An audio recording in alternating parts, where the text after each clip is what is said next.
Los Angeles is burning to the ground. Democrats all around the country are calling for uprising, violence, getting in the face of Republicans.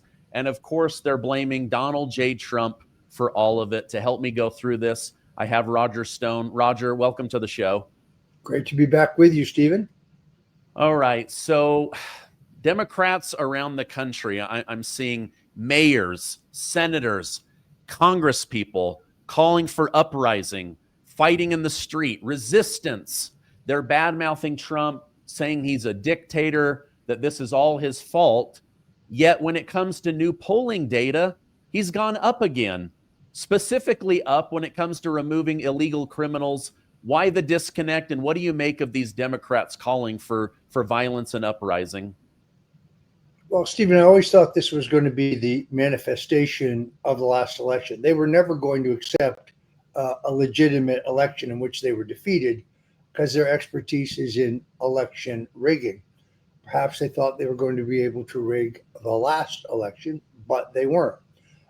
This is all really designed to undermine Donald Trump because he's closed the border. They object to that. That destroys their larger plan to remake the entire American electorate. He won't be rushed into war, which is another part of their agenda. This is an organized, coordinated effort.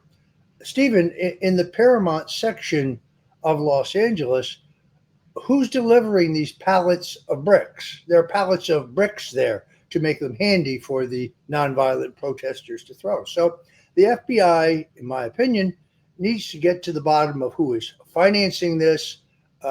Most likely, of course, the usual suspects. The other thing that's very clear is that the president learned a hard lesson from the 2020 riots. I think it was his instinct to mobilize the National Guard then.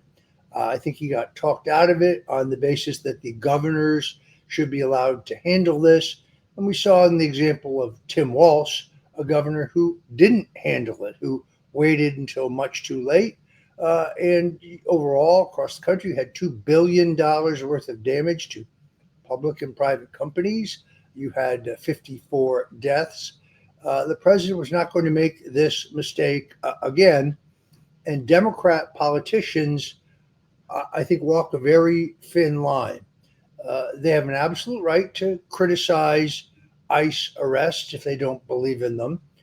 But if they aid and abet those seeking to avoid arrest, or if they harbor illegals, or they interfere or attack a law enforcement officer, they too should be arrested. Now, Gavin Newsom would love to get arrested because he needs something to revive his flagging political career.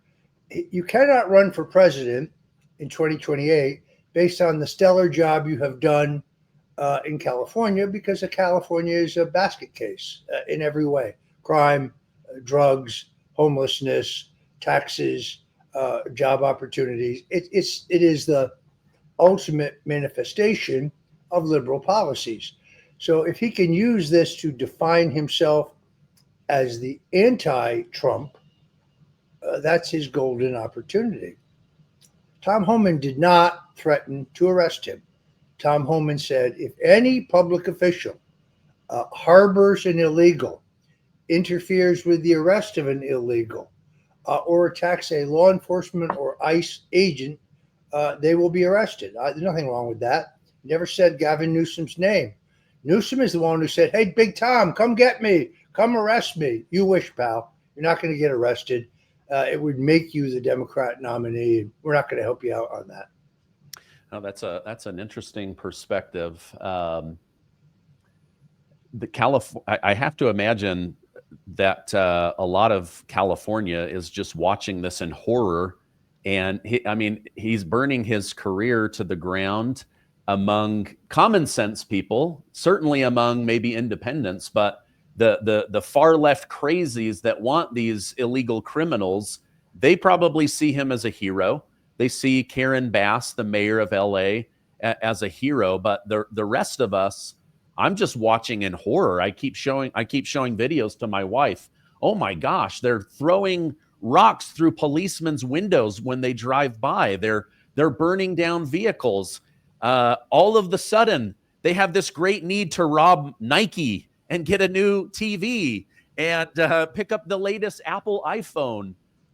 It's crazy to me, but I think you're onto something, because just last night on my show, I was saying I think it really bothered President Trump that he felt like he couldn't do much during the summer of love. I think it bothered him when over in the Seattle area, Chad and Chaz was taking over. And then, of course, the George Floyd situation where Minneapolis was burned to the ground. And many business owners were saying, where's the government helping us? Why is CNN pretending that this is all right? I want to run a clip that we're going to react to together. This is Speaker Johnson talking about the rebranding of Gavin Newsom and his guilt in this whole situation. The president said, possibly to jest, that if he were Tom Homan, he would arrest Gavin Newsom. Do you believe that Newsom should face consequences in a legal way? Look, that's not my lane. I'm not going to give you legal analysis on whether Gavin Newsom should be arrested, but he ought to be tarred and feathered. I'll say that. I mean, look, he's standing in the way of the administration and the carrying out of federal law, right? He is applauding the bad guys and standing in the way of the good guys. He is trying to. He's a participant, an accomplice in our federal law enforcement agents being not just disrespected but assaulted. This is a serious problem, and the governor is now filing a lawsuit against the president. What a joke. Do your job, man. That's what I tell Gavin Newsom. Do your job. Stop working on your rebranding and be a governor. Stand up for the rule of law. He's not doing that. So I don't know what the ultimate measure will be there, but I know that in the interim time, the president of the United States is showing real leadership, and we're not going to allow LA to burn. We've seen this movie before, right? This thing gets out of hand real quickly, especially in a big city like that. And if local and state officials are unwilling or unable to do their job, the president of the United States will. This is what true leadership looks like. You can't let your city be burned to the ground. Does this ultimately, without the arrest of Gavin Newsom, does this ultimately help him or hurt him? I have to imagine in the midterm elections, for those that are on a more national level, Republicans, they're just going to be running these videos over and over again about how these constituents stood up for illegal criminals versus their own voters, for rapists, human traffickers, people that burn cities to the ground. Your thoughts?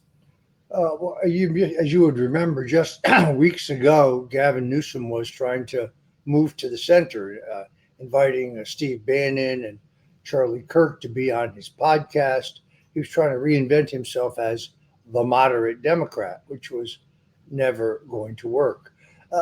Look, he would like to run for president. He's got one enormous obstacle in his path, and that's Kamala Harris. She is clearly actively considering running for the governorship, which she is abandoning. Any national poll has her as the first choice of Democrats. She just spent $300 million running for president. So he's also got to get past her. The way for him to try to do that is to get to her left, to her progressive left. So this guy zigs right, he zigs left. He really believes in nothing other than Gavin Newsom. I'm perplexed across the board in terms of trying to figure out who the constituency is the Democrats think they're appealing to. Do they really think that American voters, pardon me, care about keeping violent, dangerous illegals in this country? I just don't see the constituency for this. Perhaps they thought during the campaign when Donald Trump made it very clear he was going to deport those here illegally, perhaps they thought he was kidding. But, Stephen, Barack Obama deported 2.9 million people. None of these same people complained about any of that. That was perfectly all right with them. Now when Donald Trump has it, he's a fascist, he's Hitler, he's authoritarian. I mean, these people are out of their minds. I did Piers Morgan's show yesterday, kind of regretfully, because I had to tangle with these demented leftists who think that deporting illegal criminals is somehow fascist. It's beyond belief. Yeah. Oh gosh. Yeah. I can't imagine going on Piers Morgan and having to try to defend against these crazy people. Speaking of that, I think one of the main things that Trump did right in this last election cycle was obviously these big rallies, right? Even with being shot in the head, he continued to do those big outdoor rallies, the airport rallies.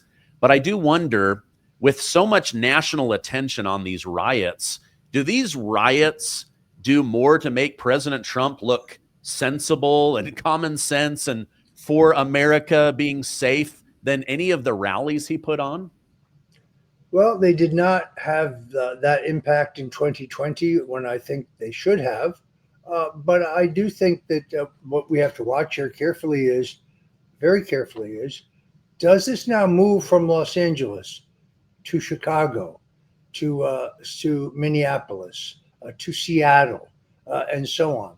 I believe you see that is the plan. General Flynn put out an excellent piece yesterday.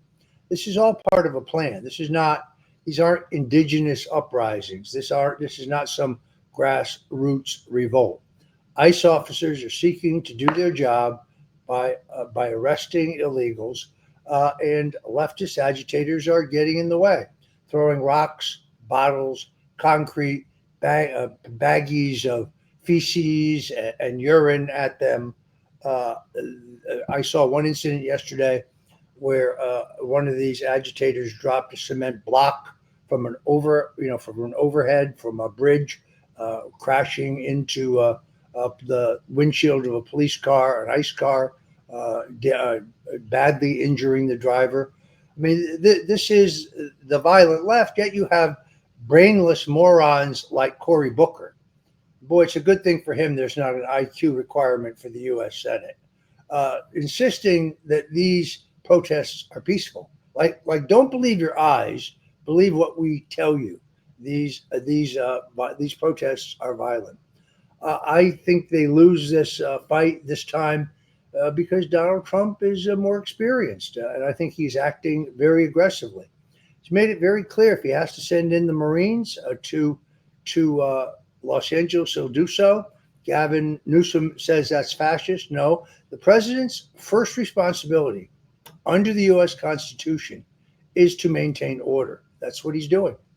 Yeah, I think the American people are in the corner of President Trump. I agree with you that this could, I mean, I'm reading that this could spread to San Francisco by the weekend, up into Seattle and Portland, down into Austin and Dallas, Texas.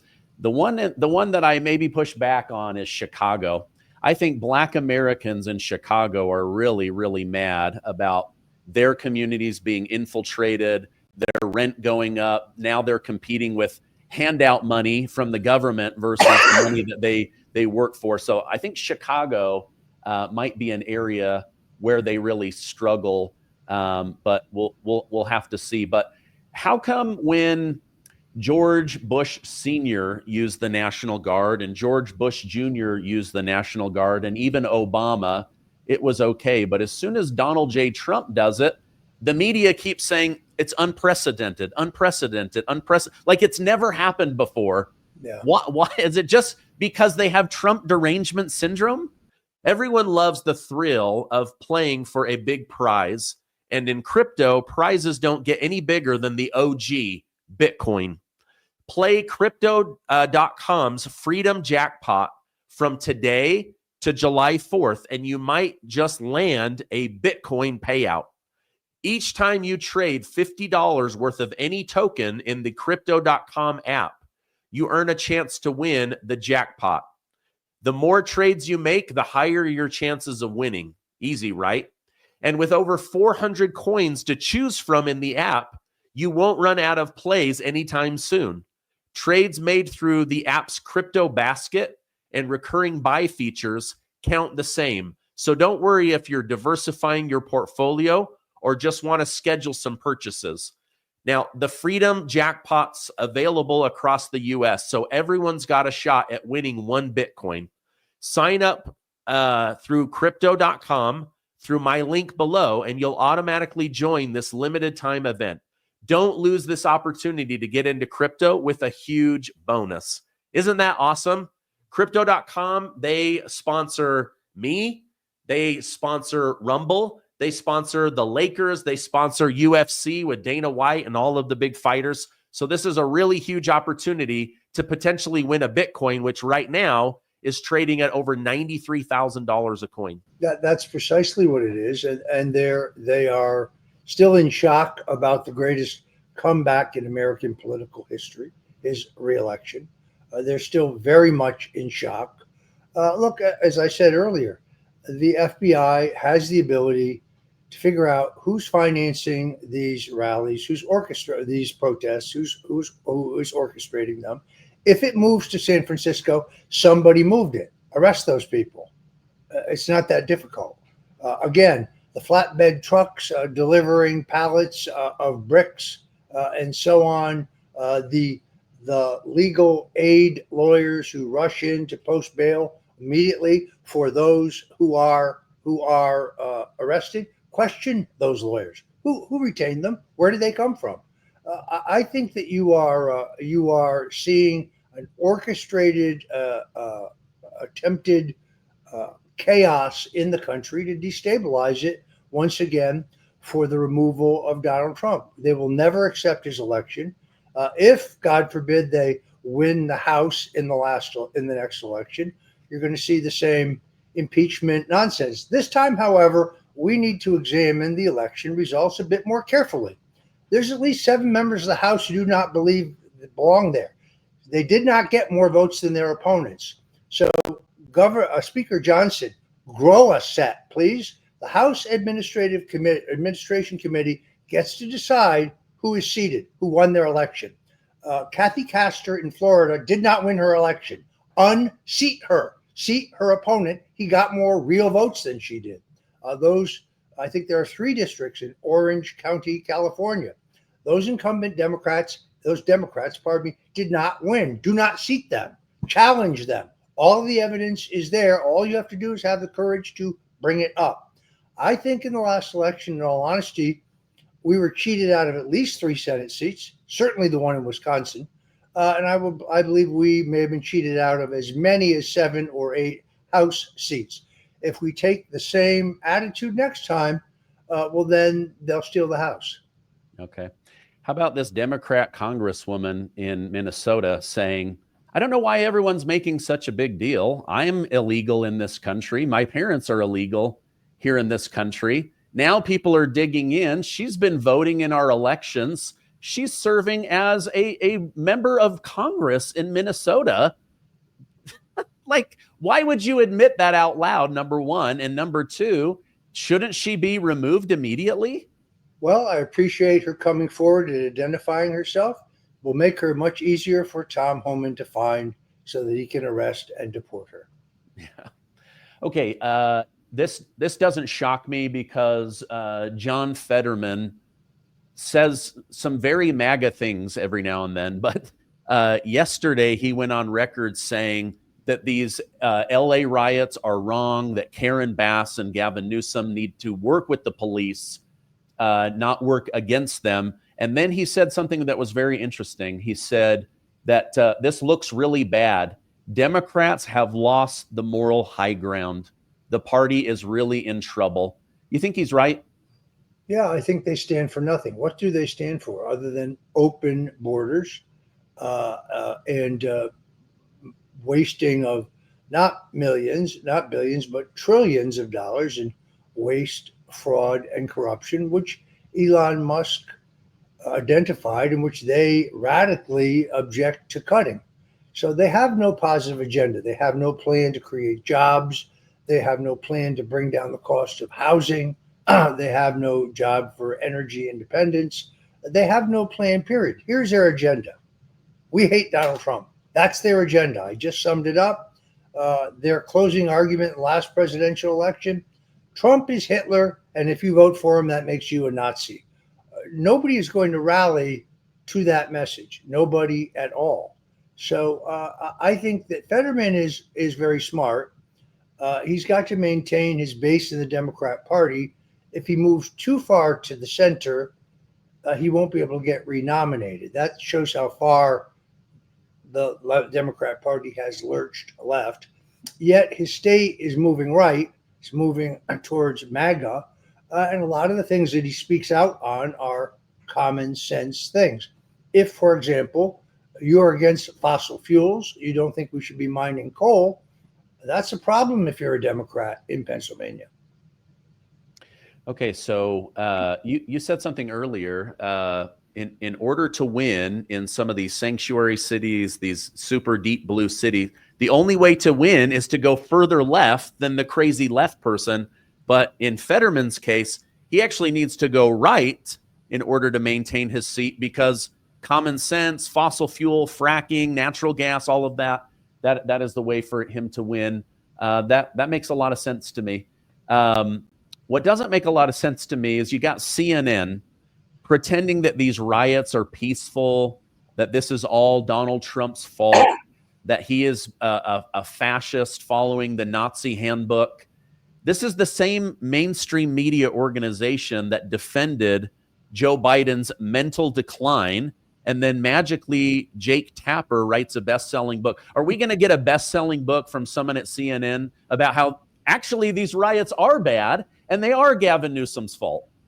Somehow, I doubt that. CNN is right back to their usual output of manure. I mean, look, I don't get my news from CNN for the same reason I don't drink out of the toilet. Their numbers are embarrassing. They're down to 384,000 households an evening. Some of my shows at the Stone Zone do better than that. Stephen, sometimes you do better than that. So let's put this in context. There are more people watching Stephen Gardner than are watching CNN on any given day.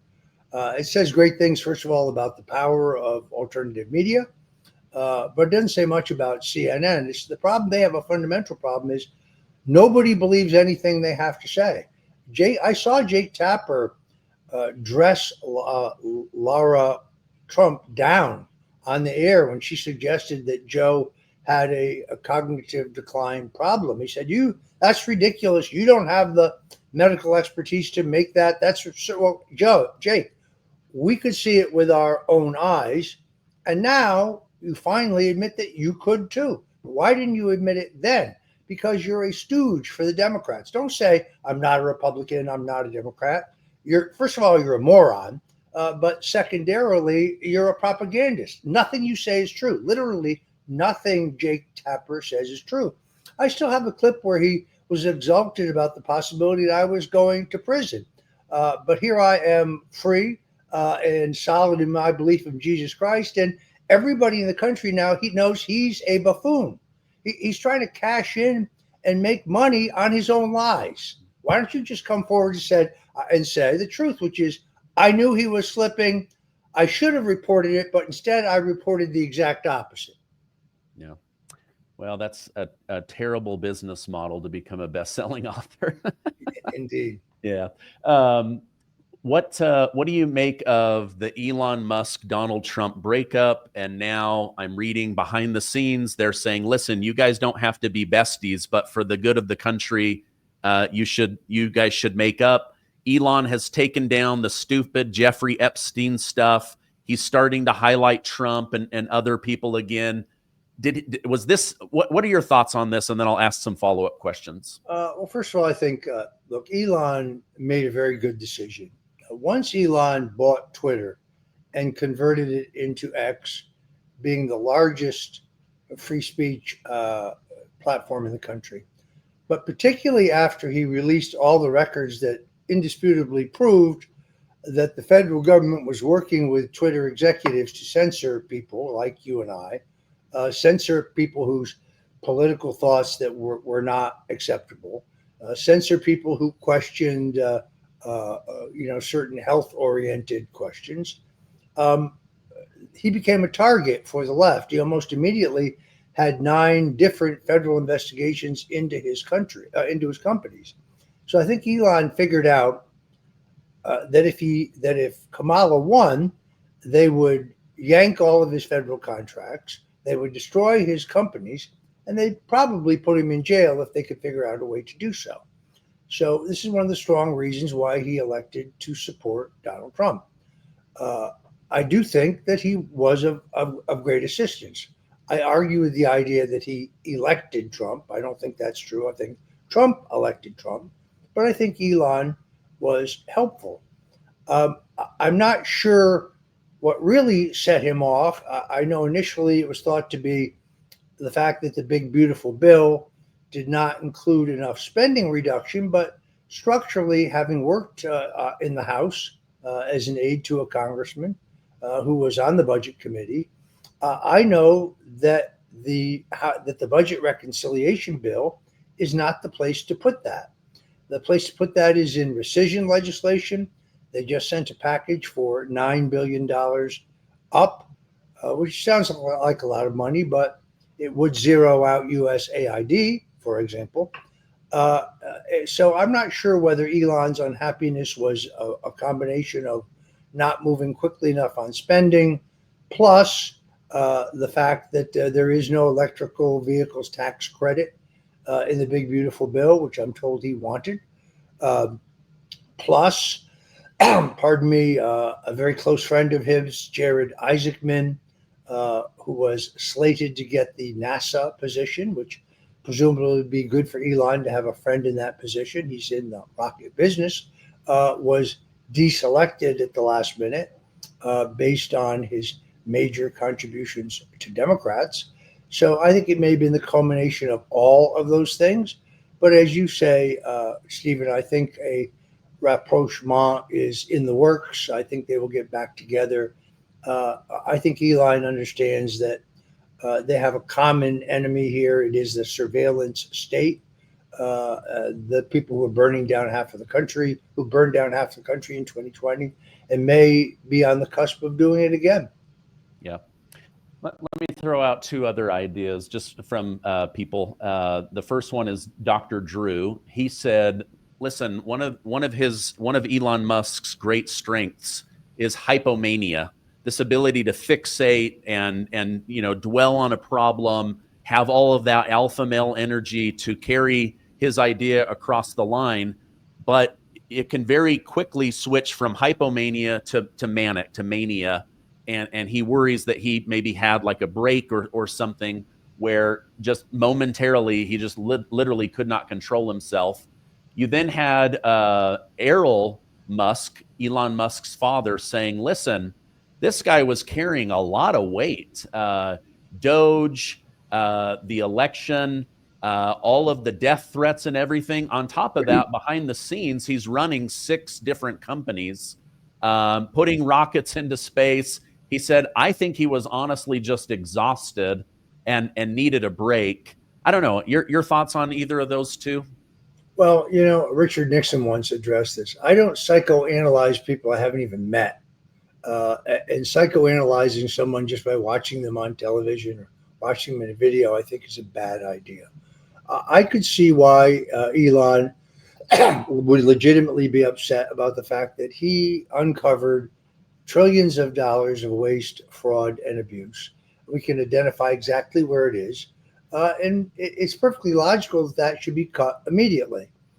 He's not used to the legislative process in Washington. So I can see how that would get under someone's skin. But again, I would suggest it was the manifestation of all those things. Plus, I watched that interview with Elon's father, who also believes he will get back with Trump, which I'm hopeful for.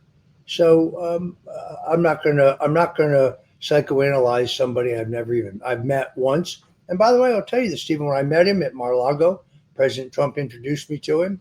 I told him to his face, I thought that he was the single most important voice for free speech since the founding fathers themselves. As someone who was banned across the board on Twitter, Facebook, Instagram, YouTube, I appreciated getting my voice back. Yesterday, when I did Piers Morgan's show, which is unfortunately one of those panels with 2 demented leftists, just demented, they had the audacity to talk about the fact that Trump is trying to silence our voices. I said, are you kidding? Have either of you ever been banned on any social media platform? And of course, they hadn't. So they just adopt these baseless claims against what Trump is doing because they cannot accept the fact that he beat Kamala Harris in this election. Yeah.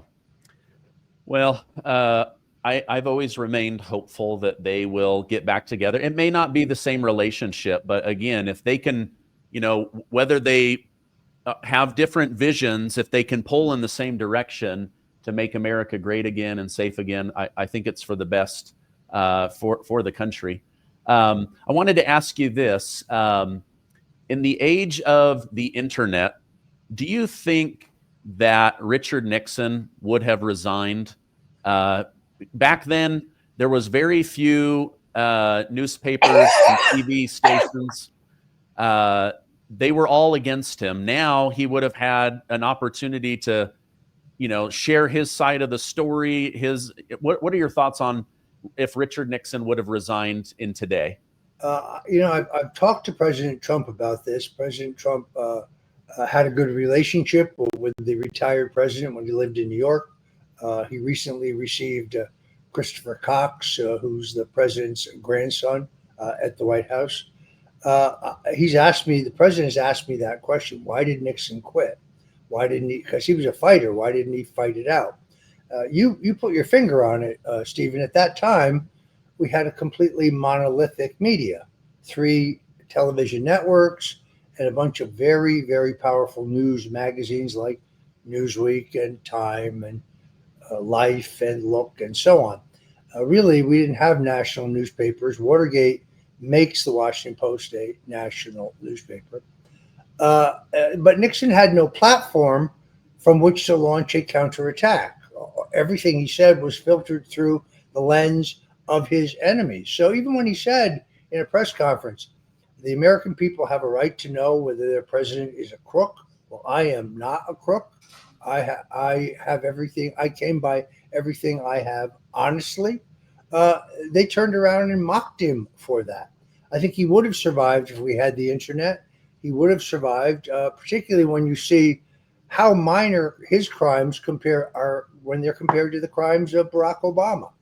Barack Obama and Joe Biden and Susan Rice, James Comey, the FBI director, John Brennan, the CIA director, Andrew McCabe, the deputy FBI director, Rod Rosenstein, the acting attorney general.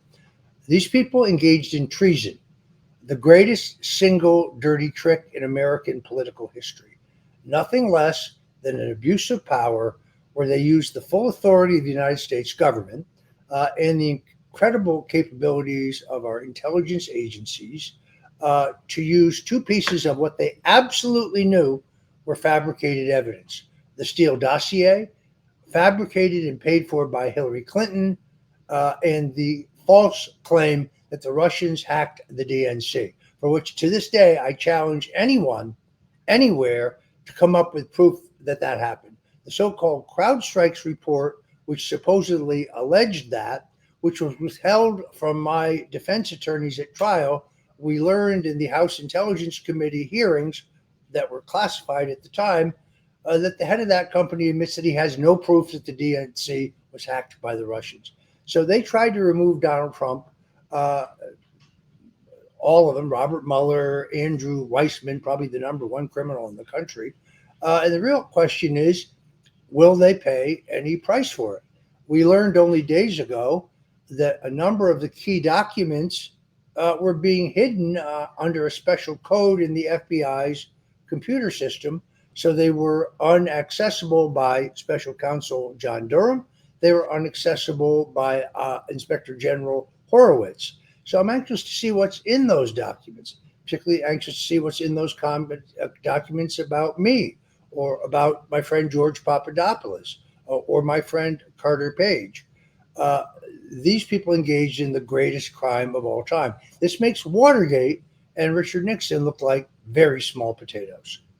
Yeah, like a weekend story that should be done and over by Monday.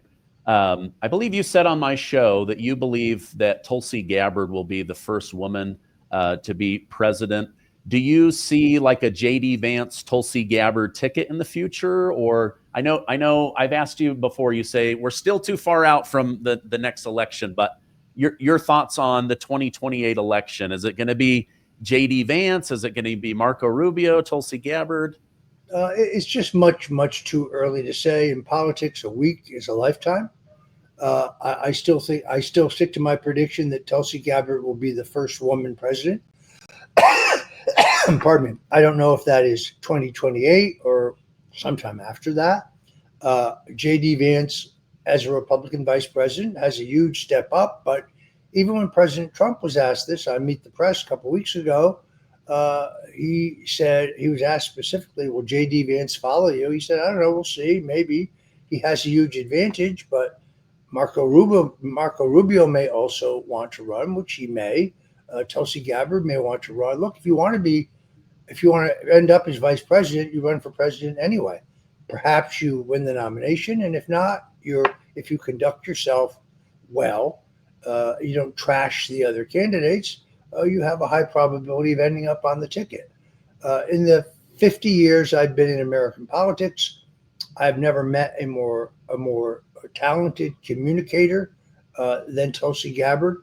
I also point out the great job she is doing, where she has fired at least 100 key national security advisors who are actively undermining the president's agenda. Quote, anytime John Brennan says you're doing something wrong, that means you're doing something right.